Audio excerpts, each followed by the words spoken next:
Kung bago ka pa lang sa aking YouTube channel, please subscribe at i-hit ang notification bell para updated ka sa aking bagong videos.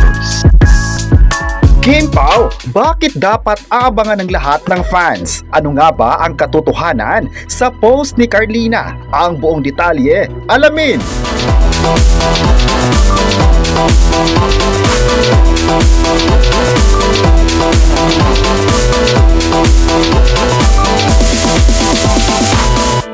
Habang palapit ang araw kung saan magaganap na ang big announcement ng Kim Pao, ay marami na naman ngayon ang excited sa pasabog na ito. May kanya-kanyang hula na ang mga netizens sa mga posibleng announcement na ito.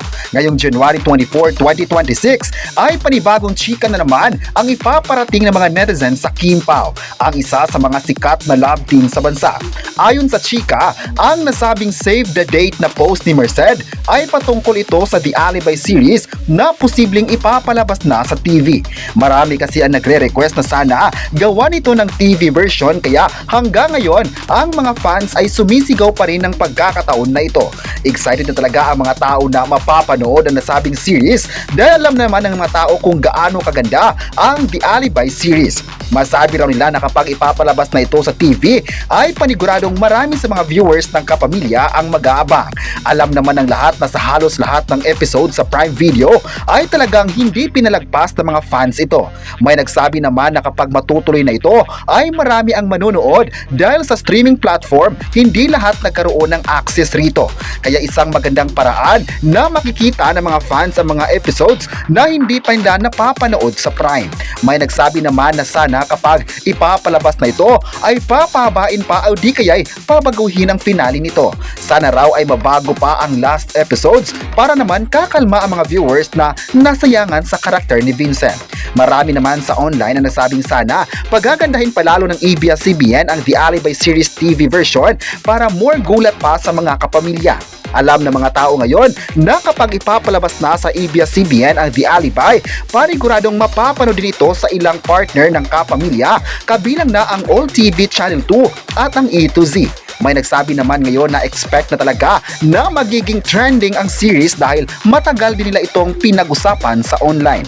May nagsabi naman na malaking pagbabago ito sa mga audience kapag maipasok sa kapamilya ang sikat na palabas ng Kim Pao. Kahit napanood na ng mga tao ang The Alibi series, ngunit iba pa rin kapag ipapalabas dito sa TV. Nitong December nga ay talagang inaabangan ng mga tao ang series, lalong-lalo na ang finale nito. Namangha at napasigaw na lang ang mga fans kapag kakaiba na ang atake ng kwento na makakaiyak ka talaga. Masabi raw nila na nakakagawa na naman ang ABS-CBN ng ilang di-kalibreng content na pwedeng ipagsabayan sa ibang bansa. May nagsabi naman na hindi naman raw mapapantayan ang dedikasyon ng direktor, artista at maging mga tao sa likod ng series na ito.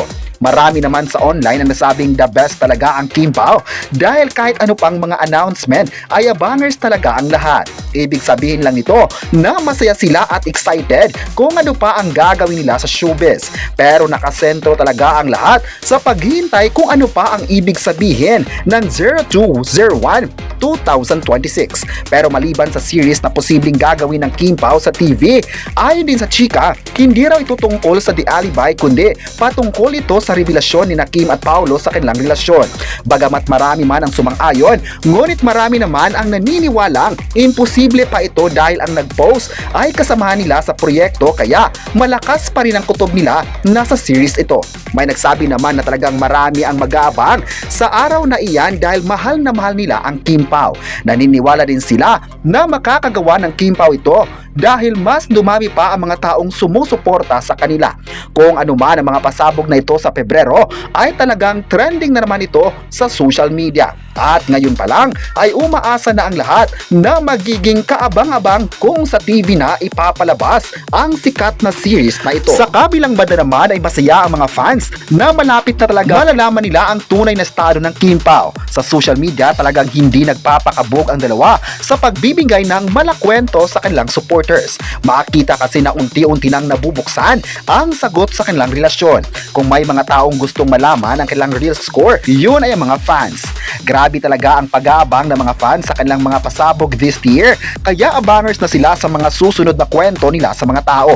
Parang story raw ang nagaganap sa Kim Pao dahil magugulat na lang ang mga tao sa mga susunod na ipapakita nila sa publiko. Hindi naman talaga mapapantayan ang koneksyon ng mga fans sa Kim Pao kaya hanggang sa mga simpleng update sa kanilang buhay ay nakaantabay pa rin sila nito. Masabi raw na mahalaga sa puso ng mga fans ang dalawang sikat na kapamilya dahil ang mga proyekto nila ay nakatulong na mas lalong ma-inspire pa sila. Naganda din daw sila sa paraan kung paano sila nakikipaglaban sa mga bashers kaya masabi raw nila na iba ang love team na ito sa ibang artista. May nagsabi naman ang pagmamahala ng Kim Pao sa bawat isa ay nakaukit na sa puso ng mga fans kaya hanggat may Paolo at Kim, ipaglalaban talaga nila ito. Bumilib na sila sa pagtanggap ng Kim Pao sa The Alibi series na itinuturing ng lahat na mahirap na teleserye dahil iba ito sa karakter sa mga naunang proyekto. Pero hindi nila binigo ang mga fans na gawin ito para sa lahat. Sana nga ay sila na raw ang magkakatuluyan dahil bagay na bagay ito at marami sa mga tao ang sumusuporta sa kanila. May nagsabi naman na kapag may balita ang aminan sa dalawa ay isang mga fans sa magbibigay ng selebrasyon dahil matagal nila itong hinintay. Kaya nga wala na silang pakialam kung may mga taong gustong ibaba ang kanilang love team dahil naniniwala lang sila sa actors na ito. Ang Kim Pao ay isang love team na matatag at magaling sa lahat ng mga proyektong ipinagkatiwala sa kanila. Kaya kung ano man ang gagawin pa nila sa showbiz ay hindi talaga sila magpapakabo. Mas ipapakita pa nila na ang kasikatan na meron sila ay mahalaga dahil kitang-kita naman kung gaano sila minahal ng tao sa buong mundo. Sa pang-apat na projects na nagawa nila ay hindi naman kasi nabigo ang mga tao sa kanilang galing. Mas lalong naging kaabang-abang pa ang kanilang showbiz career ngayon dahil may mga sikat na direktor ang gustong makawork sila. Sa pagsama naman kasi ngayon ng Kim Pao ay hindi mapapantayan at mas lalong ipinakita ng dalawa na iba sila sa mga artista ang nagstay sa mundo ng showbiz. Kung ano man ang kasikatan ng Kim Pao sa ngayon ay bunga ng kanilang pagpupursigi sa buhay. Hindi naman nila narating ito ng wala lang kundi maraming pagsubok na dumaan sa pagiging artista nila. Kaya marami sa mga tao ngayon ang napawaw na lang sa kanilang achievement sa buhay at never nilang iniwan ito. Sina Kim at Paolo ay magaling talaga sa mga karakter kaya kahit anong projects pa yan ay kayang-kaya nila. May nagsabi naman na kung matutuloy ang collab ng Kim Pao sa Batang Quiapo ay magti-trending ito sa social media dahil parehong gusto ng mga audience sila. Grabe naman talaga ang dedikasyon ng artist na ito sa kanilang mga trabaho kaya kahit ano pang series ay nakaabang na ang lahat. May chika din ngayon na nakalinya na ang mga susunod na proyekto ng Kim Pao na isa din sa pinag-usapan online. Kahit wala pang updates ay makita talaga ang support system ng fans at kung paano nila ipinagtanggol sa mga bashers. Kayo, ano ang masabi nyo na may pahayag na sa paparating na Pebrero sa Kim Pao? I-comment na kung excited ka na ba dito at huwag kalimutang i-subscribe ang ating YouTube channel.